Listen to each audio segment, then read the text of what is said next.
Chapitre 17. La 7e planète fut donc la Terre. La Terre n'est pas une planète quelconque.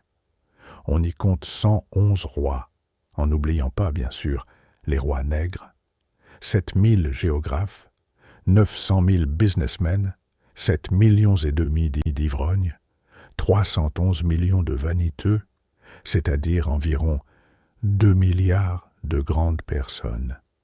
Pour vous donner une idée des dimensions de la Terre, je vous dirai qu'avant l'invention de l'électricité, on y devait entretenir, sur l'ensemble des 6 continents, une véritable armée de 462 511 allumeurs de réverbères.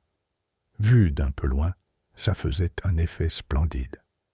Les mouvements de cette armée étaient réglés comme ceux d'un ballet d'opéra. D'abord venait le tour des allumeurs de réverbères de Nouvelle-Zélande et d'Australie. Puis ceux-ci, ayant allumé leurs lampions, s'en allaient dormir. Alors entraient à leur tour dans la danse les allumeurs de réverbères de Chine et de Sibérie.